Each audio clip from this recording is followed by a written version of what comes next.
বাংলাদেশের রাজনীতির অন্ধকার ল্যাবরেটরিতে এক বিকৃত পরীক্ষায় জন্ম নিয়েছিল তৌহিদি জনতার ধারণা। গবেষক ছিলেন শেখ হাসিনা ও তার প্রভুরা। কারণ শুধু মুক্তিযুদ্ধ এবং ধর্মনিরপেক্ষতার বয়ান দিয়ে ভুয়া নির্বাচন আড়াল করা যাচ্ছিল না। তাই এই গবেষণার উদ্দেশ্যটা ছিল বিএনপির ইসলামী মূল্যবোধকে দুর্বল করা, জামায়াতের রাজনৈতিক ইসলামকে কোণঠাসা করা আর ভুয়া নির্বাচনে বিজয়ী হওয়ার আড়ালে ভারত বিরোধী হাওয়া ঠেকানো। ইসলামোফোব এই গবেষকদের কাছে দেওবন্দি, বেরেলভি, আহলে সুন্নাত, আহলে হাদিস, হানাফি, সালাফি, ওয়াহাবি, মানহাজি, মৌদুদি ঘরানা সহ সবাই তৌহিদি জনতা।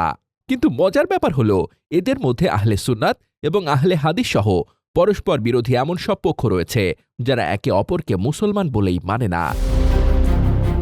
ইসলামে যে ঘরানা যখন বড় হয়ে ওঠে তখন তার বিরোধিতা করে ইসলাম বিরোধী গবেষকরা। এককালে তাদের বয়ানে ধর্ম ব্যবসায়ী ধর্মান্ধের উদাহরণ ছিল মাজার, মাজারের খাদেম মজিদরা, পানি পড়া, তাবিজ দেওয়া, পীর, খানকা, দরবার শরীফ, আখড়া ছিল ভণ্ডামির উদাহরণ।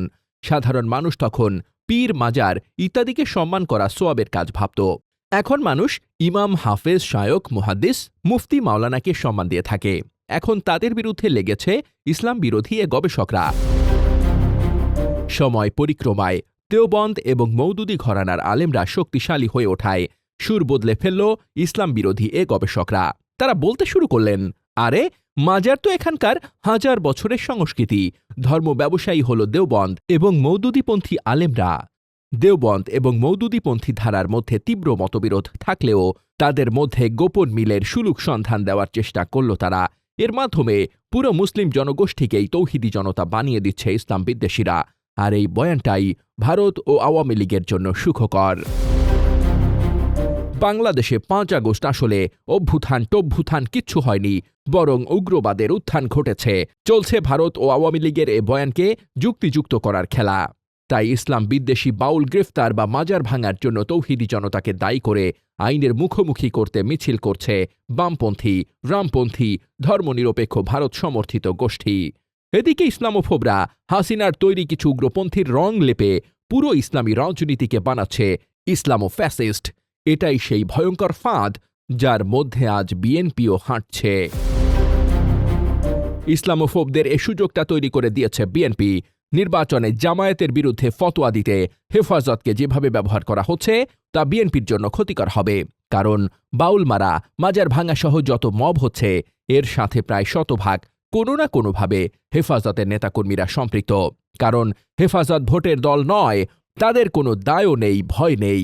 এদের পেছনে ছুটতে গিয়ে বিএনপি হারাচ্ছে মডারেট মুসলমানদের, যারা এখন মূলধারা। এককালে জামায়াত ও চরমোনাই শত্রু ছিল, তখন তারা বন্ধু হয়ে গেছে আর তাদের কমন এনিমি হয়েছে বিএনপি। জামায়াত চরমোনাইকে ঠেকাতে হেফাজতের সঙ্গে দোস্তি বাড়িয়েছে বিএনপি। শত্রুর শত্রু বন্ধু হবে, এই নীতিতে হেফাজত হয়েছে বিএনপির বন্ধু। কিন্তু এই বন্ধুত্ব ক্ষতিকর হবে, বিএনপির ক্রেডিবিলিটি ক্ষতিগ্রস্ত হবে সংখ্যাগরিষ্ঠ মডারেট মুসলিমদের কাছে। ইসলাম বিদ্বেষী গবেষক গোষ্ঠীর কাছে উদ্বেগের নাম মূলধারার মডারেট মুসলিমরা। ইসলামোফোবিকদের কাছে আল কায়দাপন্থীরা ইসলামো ফ্যাসিস্ট নয়, তাদের কাছে ইসলামো ফ্যাসিস্ট হল যারা মূলধারার রাজনীতি করে। তাদের বয়ানে এই রাজনীতি জঙ্গিবাদের আশ্রয়, যার পুরো ধারণাটাই ভুল। কারণ জামায়াত, চরমোনাই সহ অন্যান্য ধর্মভিত্তিক দল ভোটের রাজনীতি করে। তারা বাউল ও মাজার নিয়ে মাতবে না, উগ্রবাদ দেখা মাত্র নিরাপদে দূরে সরে যাবে। কারণ এগুলোকে সমর্থন করলে মডারেট মুসলিম ভোট ব্যাংক ক্ষতিগ্রস্ত হবে। হেফাজত ভোটের রাজনীতি করে না, ফলে কোনো দায়বদ্ধতা নেই, সমর্থন হারানোর ভয় নেই।